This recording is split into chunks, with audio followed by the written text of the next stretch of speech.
Hello dear students, आज हम पढ़ेंगे रिप्रोडक्शन इन ऑर्गेनिज्म।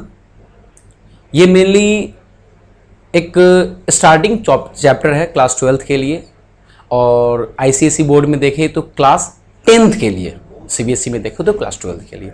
लेकिन मायने ये नहीं रखते कि किस में है, मायने ये रखती कि टॉपिक में इंपॉर्टेंट पॉइंट्स क्या है जो आपके बोर्ड्स के लिए या किसी कम्पिटिटिव एग्जाम्स के लिए बहुत मायने रखते हैं।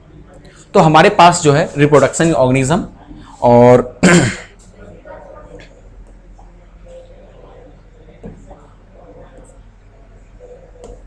इसमें देखेंगे जो टर्म्स है दैट इज री एंड प्रोडक्शन। सबसे पहले हम समझेंगे कि री मीन्स हिंदी में कहते हैं फिर से, प्रोडक्शन मीन्स उत्पादन करना, यानी कि फिर से आप किसी ऑर्गेनिज्म को प्रोड्यूस कर रहे हैं। सब सही बात है भाई, इंसान का बच्चा इंसान होगा, बंदर का बच्चा बंदर होगा, शेर का बच्चा शेर होगा, भालू का बच्चा भालू होगा। कहीं आपने देखा है कि लंगूर का बच्चा बंदर आ जाए, शेर का बच्चा बंदर आ जाए? नहीं। मतलब इसमें कुछ खासियत है ना, genetic, that is genetic, okay. और रिप्रोडक्शन के डेफिनेशन में भी आता है कि the process by which an organism is produced of their on kind, यानी कोई ऑर्गेनिज्म प्रोड्यूस करता है नए ऑर्गेनिज्म को अपने जैसा, ऑन काइंड होता है वो, किसी और के जैसा नहीं, ओके। तो टॉपिक पे आते हैं। Reproduction is a biological process wherein younger ones are produced identical to their parents. सही बात है, आइडेंटिकल होते हैं। कैसे? अब हम मान ले अमीबा के बारे में बात कर रहे हैं। जब हम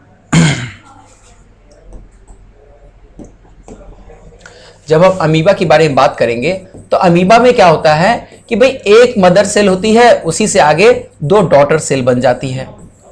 जो जेनेटिक मटेरियल इस मदर सेल में था वही जेनेटिक मटेरियल इस डॉटर सेल में होगा,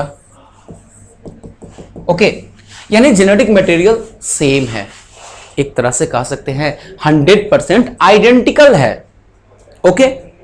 अब ऐसा सेक्सुअल रिप्रोडक्शन में नहीं होता, वहां पे कुछ जीन्स, कुछ क्वालिटीज मदर से आती है, कुछ फादर से आती है, यानी male parent and female parent दोनों से कुछ कुछ क्वालिटीज आती हैं।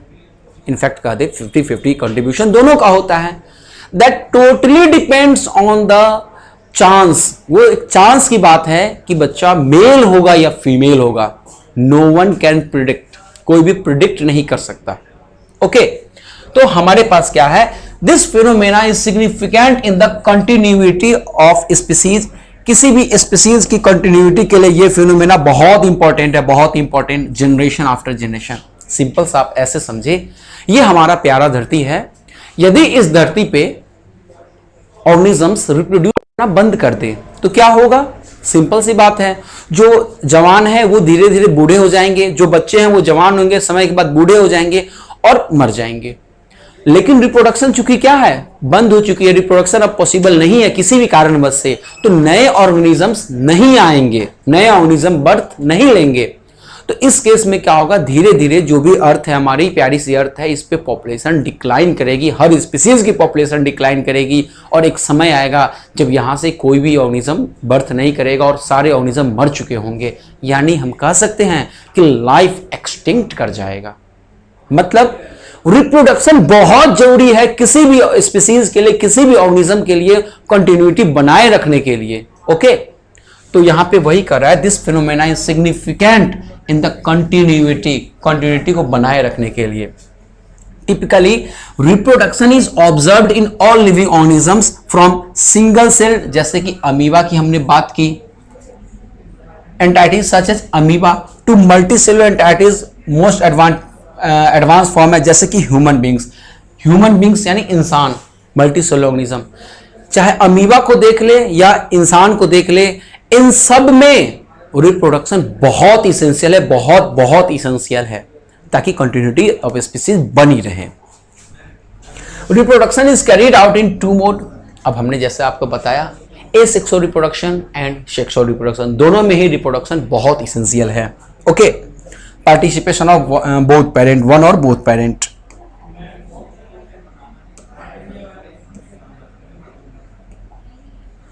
अब नेसेसिटी ऑफ रिप्रोडक्शन क्या कह रहा है? नेसेसिटी मतलब जरूरत क्या पड़ी। सही बात है, ऐसी थोड़ी कि भाई सो के उठी रिप्रोडक्शन स्टार्ट, नहीं, इसकी भी एक एम है, इसका भी एक जरूरत है, नीड है। क्या?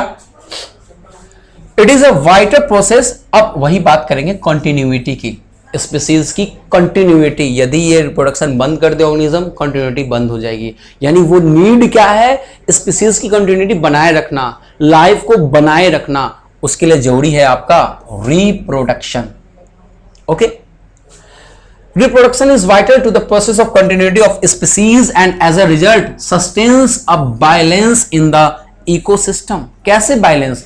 अरे कुछ मर रहे हैं तो रिप्रोडक्शन के थ्रू कुछ जन्म भी तो ले रहे हैं, यानी कुछ जा रहे हैं इस धरती से, दुनिया से, तो कुछ आ भी रहे हैं। यानी ये बैलेंस्ड इकोसिस्टम है, बैलेंस बनी हुई है। Okay, among different biotic component precisely without reproduction life that is thriving now would cease, बंद हो जाएगी। यदि रिप्रोडक्शन ना हो तो जो लाइफ अभी चल रही है, बहुत धड़ल्ले से चल रही है, भाग रही है, तेजी से जिंदगी गुजर रही है लोगों की, वो जिंदगी फुल स्टॉप में कन्वर्ट हो जाएगी, देर नहीं लगेगा।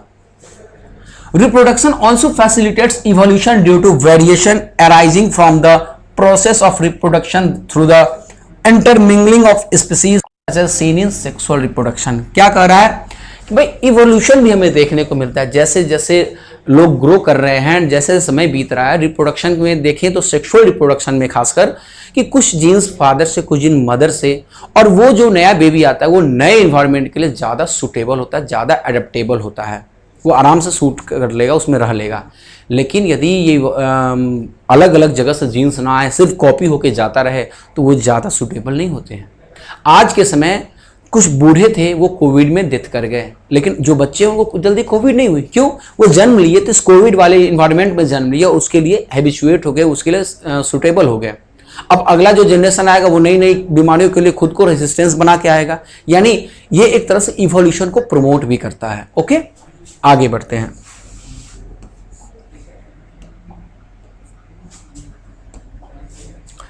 अब आता है types of reproduction. Types of reproduction देखिए तो एक है हमारे पास ए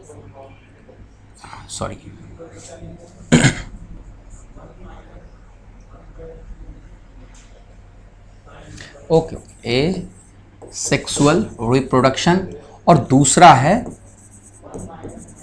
सेक्सुअल रिप्रोडक्शन। और अभी जो हम बात करेंगे that will be of the asexual reproduction की हम बात करेंगे। Okay, in this mode of reproduction a new offspring is produced. एक नया ऑर्गेनिज्म प्रोड्यूस होता है। हमने बताया था जेनेटिक मटेरियल सेम होगी भैया, जेनेटिक मटेरियल चेंज नहीं करेगी।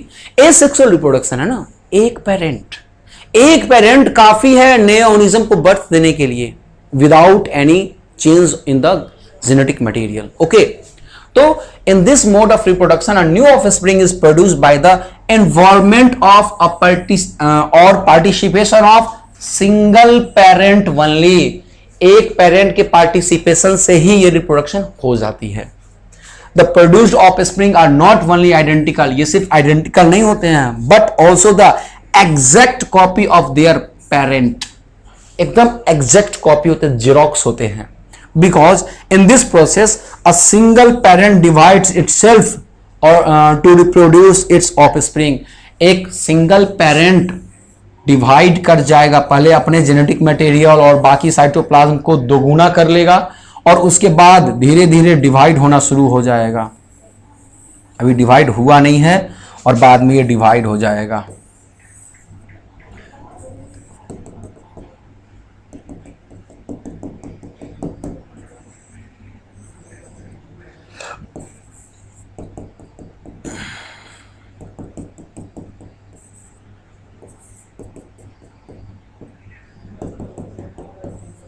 तो कुछ इस प्रकार से अपने जेनेटिक मटेरियल, अपने साइटोप्लाज्म को डबल कर लिया। क्या कर लिया?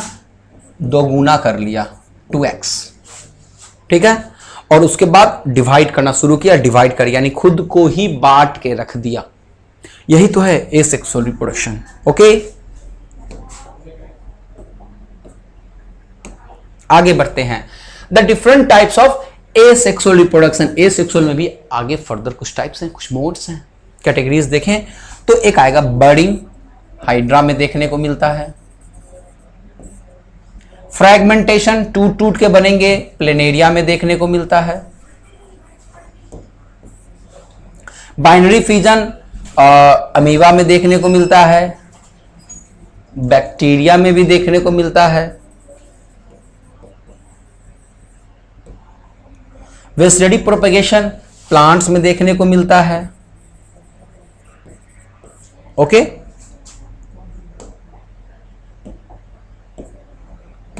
अब हमारे सामने आ गया बडिंग, यानी कि हाइड्रा में बडिंग।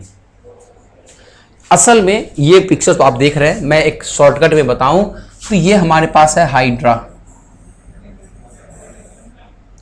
इसी में क्या होगा, धीरे धीरे बर्ड्स ग्रो हो जाएंगे, धीरे धीरे बर्ड्स ग्रो करेंगे और कुछ समय बाद ये बर्ड और ग्रो करेंगे और कुछ समय बाद ये बर्ड धीरे धीरे ऐसे से ग्रो करेंगे और कुछ समय बाद ये एक नया ऑर्गेनिज्म, इसमें बर्डिंग फिर से आने लगेगी और तब तक ये फिर ग्रो कर चुका होगा। यानी एक हाइड्रा में क्या हुआ, बर्ड निकला, वो बर्ड ग्रो किया और फिर डिटैच हो गया और फिर वो डिटैच हो गया सिंगल ऑर्गेनिज्म के जैसे ग्रो करने लग गया। यही तो है बर्डिंग। ओके, देखें, budding is a type of asexual reproduction that commonly occurs in multicellular and unicellular organisms. ठीक है, in budding offspring is a clone, क्योंकि इसकी जो जेनेटिक मटेरियल है वही तो यहां भी जा रही है। बाहर से कुछ आ रहा है क्या, नहीं, तो same genetic material, clone of the parent. ये क्या है, पेरेंट का क्लोन है। Okay, in budding the parent divides itself into the cells of the same size, यानी सेम साइज के सेल्स में डिवाइड होता है, फिर वो टूट जाते हैं, फिर नए नए, हर सेल एक नया बर्ड बन के ग्रो हो जाता है एक नए इंडिविजुअल में। सबसे अच्छा एग्जांपल आपके सामने हाइड्रा है। हाइड्रा के ये टेंटिकल्स हैं, ये बॉडी है। Okay, the new cell formed is smaller than the old cell. Simple बात है, जो नया बर्ड ग्रो करेगा वो पेरेंट से छोटा ही होगा, बड़ा कैसे हो सकता है।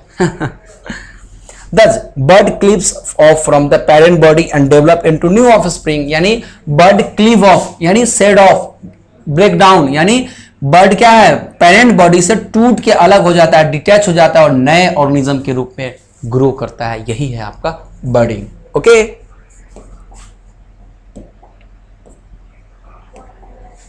नेक्स्ट है आपका व्हाट इज इंटरनल और एंडोजेनस बर्डिंग। अब ध्यान देंगे, कुछ बर्ड्स अंदर से ग्रो करते, कुछ बर्ड्स बाहर से ग्रो करते हैं। ओके, इंटरनल बर्डिंग को एक और नाम से हम जानते हैं, that is एंडोडायोजेनी।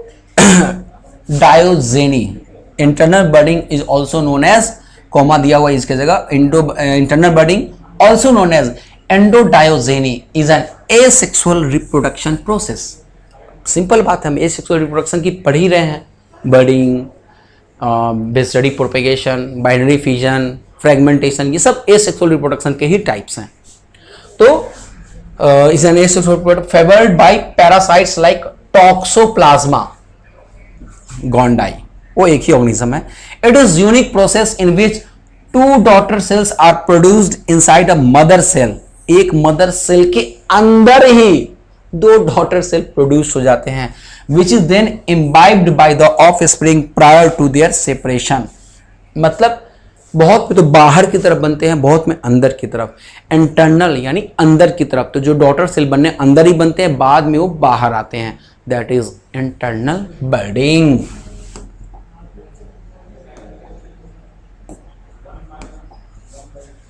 What is exogenous budding. अब एक्सोजेनस बर्डिंग क्या होगा, जिसमें हाइड्रा का जैसे हम बात कर रहे हैं बॉडी के बाहर बन रही थी ना, ये जो बॉडी थी हमारे पास हाइड्रा की, उसमें बाहर की तरफ बर्ड बन रही थी, अंदर में थोड़ी बन रही थी, तो क्या होगा, एक्सोजेनस होगा। वहां था एंडोजेनस, यहां exogenous. Exogenous budding is a type of asexual reproduction displayed by the organism such as hydra. Hydra में एक्सोजेनस बर्डिंग होती है। A new organism develops as an outgrowth और bud, outgrowth या फिर bud के जैसा growth होता है on the surface of the body, mother cell, जो mother cell है या body है उस पे surface पे ये grow करती है। During this process, it expresses itself externally on the parent। ये कैसा express होता है, जैसे ये बाहर में है और वाकई ये बाहर से ही रहता है, तो ये क्या हो जाएगा, ये exogenous origin हो जाएगा। एक है endogenous, एक exogenous।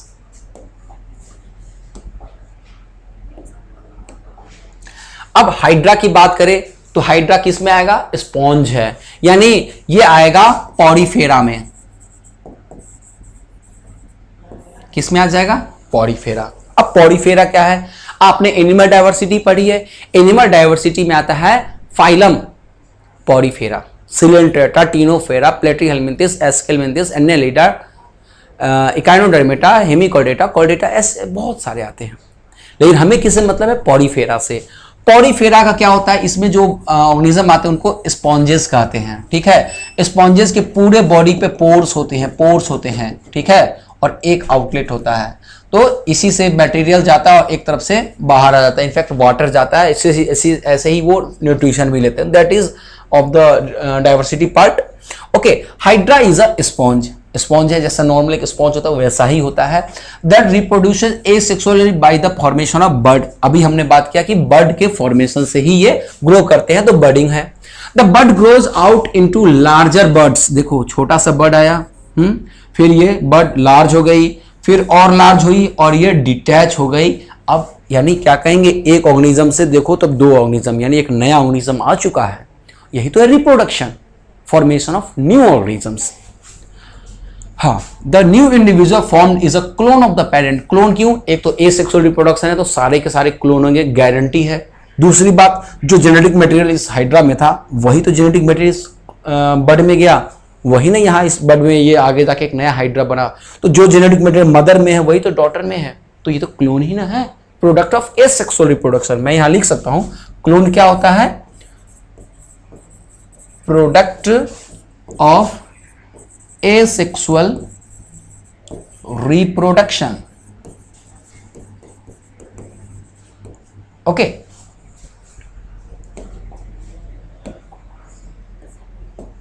फिर आते हैं ईस्ट पे। Okay, I think the T has fallen down, energy नहीं थी तो ये बेचारा गिर गया गाड़ी से, तो इसको मैं उठा के ऊपर कर देता हूं। Yeast, okay. अब देखिए ईस्ट क्या है? Non green eukaryotic single cell microorganism. आपने नाम सुना है वाइन, आपने नाम सुना है ब्रेड। अरे ये सब बनाने के पीछे ईस्ट का ही हाथ है। ईस्ट हटा दो कुछ ना बन पाएगा। मतलब ईस्ट जैसे ऑर्गेनिज्म क्या करते हैं? कुछ इंपॉर्टेंट एक्टिविटीज को परफॉर्म करते हैं। बिकॉज ईस्ट कौन है? Saccharomyces cerevisiae. तो ईस्ट के मदद से हम क्या कर पाते हैं? बहुत कुछ खाने पीने की चीजों को बना पाते हैं। Okay, they are generally larger than the bacteria. ये बैक्टीरिया से बड़े होते हैं और इनकी 3 से 4 माइक्रोमीटर की क्या होती है? शेप साइज होती है। इस cells reproduce asexually, asexual reproduction भी पढ़ रहे हैं। एसिमेट्रिक डिवीजन, कोई छोटा कोई बड़ा हो सकता है। Called budding. मतलब क्या बडिंग ईस्ट में भी होती है? हाँ, ईस्ट में भी बडिंग होती है। गौर करें तो कुछ इस प्रकार का ये स्ट्रक्चर होता है, धीरे धीरे कुछ इस प्रकार का ये स्ट्रक्चर बड बना, फिर कुछ समय बाद ये इस प्रकार का बनेगा, इसके ऊपर दूसरा बर्ड, इसके ऊपर तीसरा बर्ड, इसके ऊपर चौथा बर्ड। इस तरह से इसमें बर्ड बनने लग जाते हैं, ठीक है, बर्ड बनते हैं। तो ये बर्ड है, यानी ये बर्डिंग के थ्रू रिप्रोड्यूस कर रहा है, तो बर्डिंग इसमें भी आएगा। In yeast budding usually occurs during the abundant supply of nutrition और प्रोसेस ऑफ रिप्रोडक्शन।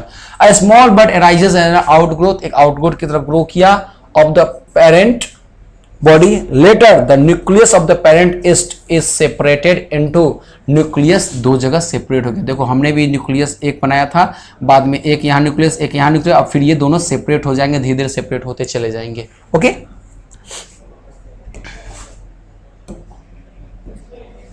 अब ये देखिए डायग्राम आ ही गया आपके सामने। ये ईस्ट है, ये येलो कलर की उसकी न्यूक्लियस, धीरे धीरे न्यूक्लियस एक्सटेंड होने लग गई, धीरे धीरे न्यूक्लियस दो में टूट गई। और गौर करके देखिए, एक ईस्ट, दूसरा सेल, उसका तीसरा सेल, उसका चौथा सेल, यानी आप गौर करके देखिए तो कह सकते हैं कि दिस इज अ बर्डिंग, ये बर्डिंग है। ओके,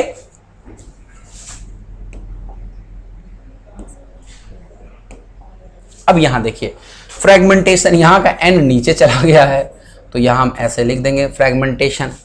फ्रेगमेंटेशन क्या है? एक ऑर्गेनिज्म को दो में तोड़ दो, छोड़ दो, दोनों ही एक नए ऑर्गेनिज्म की तरह ग्रो करेंगे, यानी 1 से 2, 2 से 4, इनफैक्ट एक को 5 भाग में तोड़ दो, 5 के 5 ग्रो कर जाएंगे, यानी 5 नए ऑर्गेनिज्म।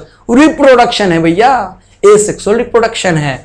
फ्रेगमेंटेशन मतलब फ्रैगमेंट में बांट देना और फिर सबको ग्रो होने का मौका देना, यही तो है fragmentation. Fragmentation also known as splitting method of reproduction and is seen in many organism such as cyanobacteria, जिसको आप ब्लू ग्रीन एल्गी कहते हैं, fungus and many plants. Also animal में भी होता है, इंक्लूडिंग फ्लैटवर्म। फ्लैटवर्म कहां आते हैं? डॉर्सोवेंट्रली फ्लैटेंड। अरे प्लेटीहेल्मिन्थेस, किसमें? प्लेटीहेल्मिन्थेस। Okay, Platyhelminthes.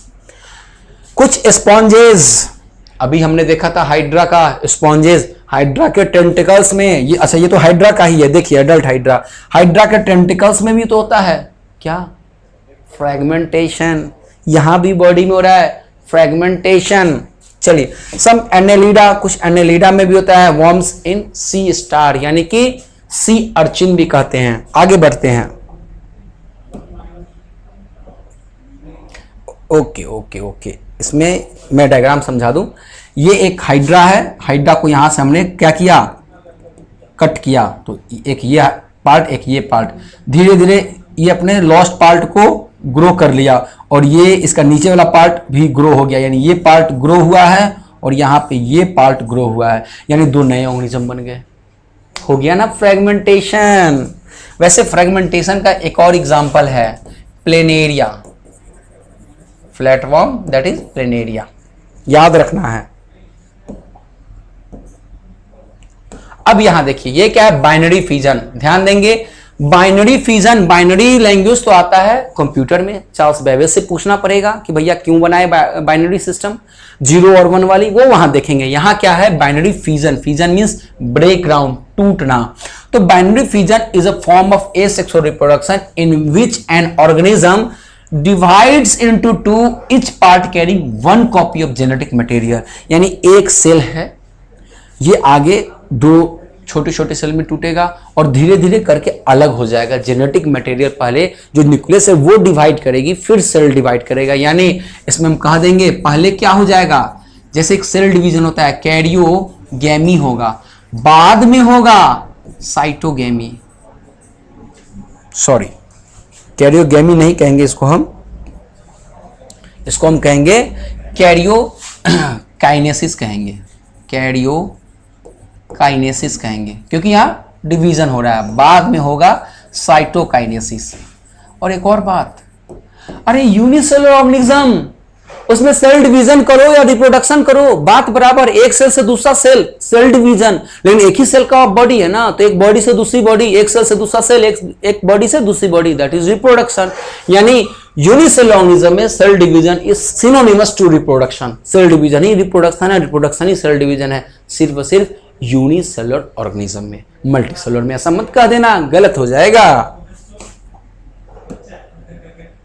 चलिए आगे बढ़ते हैं।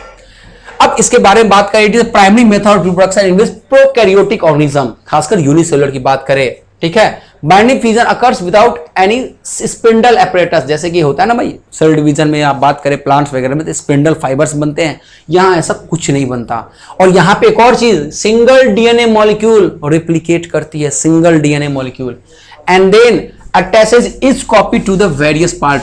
जेनेटिक मटेरियल में न्यूक्लियस में क्या, पहले डीएनए डिवाइड करेगी, न्यूक्लियस डिवाइड करेगा और दोनों अलग अलग चले जाएंगे, फिर सेल डिवाइड कर जाएगी। वही पूरा राम कहानी दिया हुआ है। ओके, लास्ट लाइन देखेंगे, prokaryotes such as E coli, archaea as well as eukaryotes such as euglena, euglenoids में आता है, रिप्रोड्यूस थ्रू बाइनरी फिजन। क्या बाइनरी फिजन हमारे अंदर होता है? होता है, लेकिन वो सेल डिवीजन का तरीका है, वो हमारा रिप्रोडक्शन का तरीका नहीं है। ओके,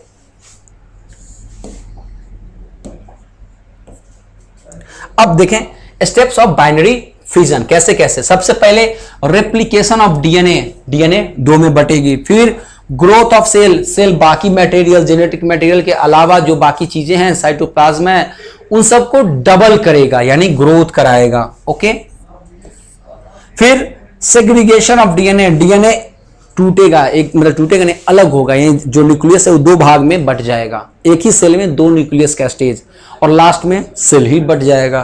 तो लास्ट क्या है, बाइनरी स्प्लिटिंग ऑफ कैसे सेल्स। ओके, चलिए अब आ गया वेजिटेटिव प्रोपेगेशन। देखिए होता क्या है ना, प्लांट्स में ये होता है वेजिटेटिव प्रोपेगेशन, लेकिन हमें ध्यान देना है कि वेजिटेटिव प्रोपेगेशन में क्या है ना कि जो प्लांट्स है ना, प्लांट्स के पास होते हैं दो पार्ट, एक है वेजिटेटिव पार्ट, एक है रिप्रोडक्टिव पार्ट।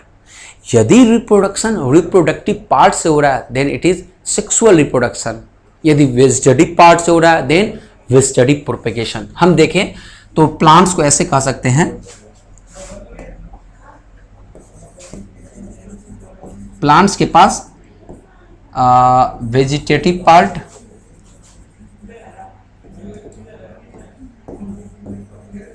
और रिप्रोडक्टिव पार्ट होता है।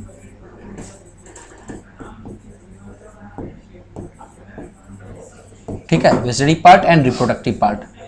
खास बात जानते हैं क्या है कि यदि रिप्रोडक्शन रिप्रोडक्टिव पार्ट, जैसे कि फ्लावर, यही तो है, फ्लावर से हो रहा है देन सेक्सुअल रिप्रोडक्शन।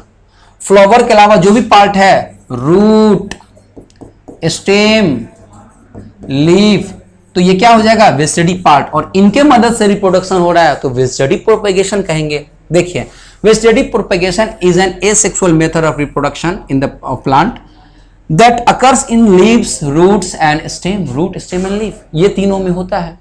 पत्ते हैं, पत्ते ऐसे पेड़ से निकले और जमीन को टच किए, जहां टच किए वहां रूटिंग हुई, नया प्लांट हो गया, यानी पत्ता के कारण ना रिप्रोडक्शन हुआ, नया ऑर्गेनिज्म आ रहा है, नया प्लांट आ रहा है, देन इट्स वेजिटेटिव प्रोपेगेशन, क्योंकि पत्ता जो लीफ है वो वेजिटेटिव पार्ट है। This can occur through fragmentation and regeneration of specific vegetative parts of plant. Fragmentation से भी, टूट के भी, जैसे रोज का हम कॉलम काटते हैं, एक रोज के स्टेम से हम 3 रोज का कॉलम बनाते हैं और तीनों को ग्रो कराते हैं, तीनों ग्रो हो जाता है। यानी कि हम कह सकते हैं कि यदि हम सेक्सुअल पार्ट यानी रिप्रोडक्टिव पार्ट को छोड़ दे तो वेजिटेटिव पार्ट है रूट, स्टेम एंड लीफ।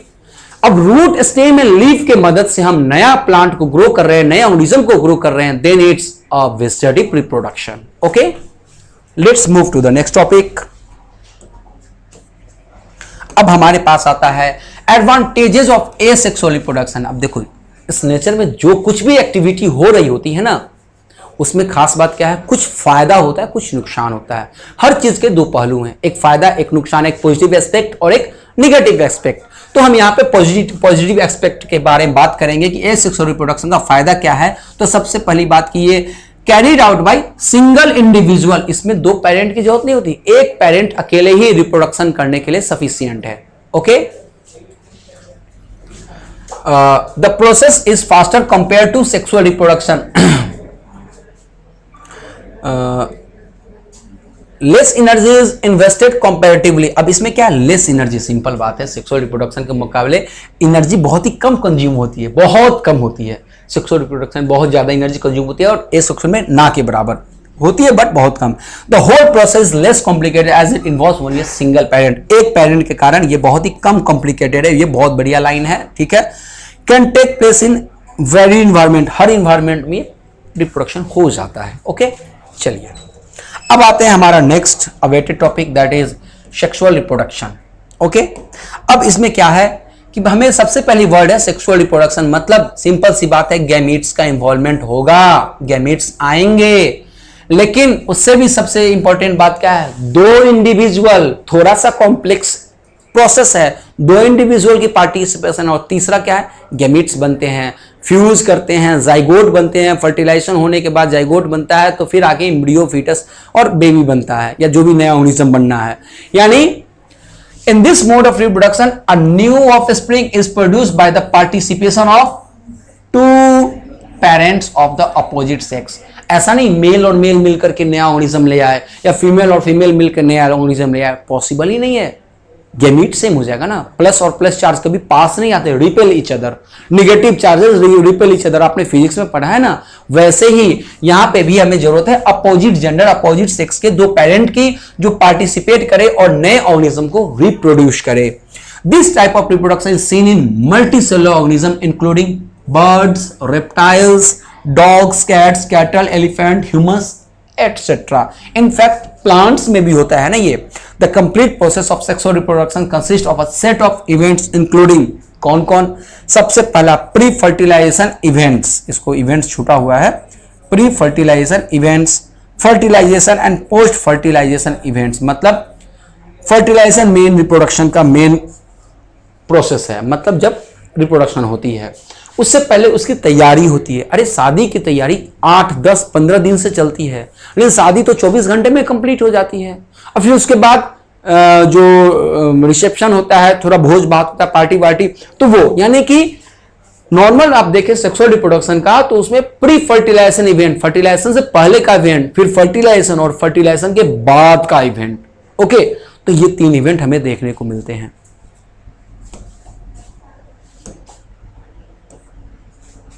अब इसके भी एडवांटेज की बात करें, involvement of 2 parent result in intermingling यानी mixing of the resulting in the intermingling of genes resulting in the production of new offspring. अब यहां ध्यान देंगे क्या है, 2 पेरेंट्स का इन्वॉल्वमेंट है और इंटरमिंगलिंग ऑफ जीन्स, जीन्स मिलते हैं और प्रोडक्शन ऑफ न्यू इंडिविजुअल। यही तो है इवोल्यूशन का बेस, ये इवोल्यूशन को प्रमोट करता है, इवोल्यूशन को प्रमोट करता है। Genetically identical offspring are produced. अब ध्यान देना, genetically identical offsprings are produced, यहां पे क्या लगाना है, नॉट, आर नॉट प्रोड्यूस्ड। क्यों? जेनेटिकली आइडेंटिकल तो एसेक्सुअल रिप्रोडक्शन का पार्ट है ना, यहां जेनेटिकली वेरिड ऑर्गेनिजम्स यानी जेनेटिकली सिमिलर नहीं होते हैं, डिसिमिलर होते हैं, ऐसे ऑर्गेनिज्म की प्रोडक्शन होती है। वेरिएशंस इन स्पीसीज, अब जो वेरिएशंस आते हैं, जो डिफरेंसेस आते हैं, increases the chances of survival. जैसे कोविड के समय बूढ़े लोग डेथ कर रहे थे लेकिन बच्चे सर्वाइव कर रहे थे, क्यों? क्योंकि उनके अंदर क्या था, उसके खिलाफ इम्यूनिटी तेजी से बनी, क्योंकि उनके अंदर जो जीन्स थी वो इवोल्यूशन करने के लिए मदद की और अपने अंदर वेरिएशन लाने के लिए मदद किया, तो वो कहीं ना कहीं सर्वाइव कर गए नए एनवायरमेंट में, hence seen in the evolutionary advancement. Okay, अब देखिए तो मेल स्पर्म, ह्यूमन की बात करें तो मेल स्पर्म और फीमेल एग ये मीट करेंगे तो क्या होगा, कोई एक ही इंटर करेगा, यहां पे ये वाला स्पर्म इंटर कर रहा है तो क्या बन जाएगा, जाइगोट। कुछ समय बाद ग्रो करके वो एम्ब्रियो बनेगा और बाद में बेबी डेवलप हो जाएगी, बर्थ लेगी। यानी कि ये एक सेक्सुअल रिप्रोडक्शन का डायग्रामेटिक रिप्रेजेंटेशन है। ओके, और यहां पे आपका ये चैप्टर कंप्लीट होता है। अच्छा, कुछ लिखा हुआ है, थैंक्स फॉर वॉचिंग। मैं आपको बता दे रहा हूं कि थैंक्स फॉर वॉचिंग, लेकिन यहां पे ये थम्स आपके लिए है, एक थम्स जरूर दें यदि आपको ये वीडियो अच्छी लगी हो। और हां, कुछ और भी है, सब्सक्राइब। आप हमारे इस चैनल को सब्सक्राइब करें ताकि ऐसे ही इंटरेस्टिंग वीडियोस हम आपके लिए लाते रहें। Thank you, wish you all the best, keep your preparation going on, bye bye.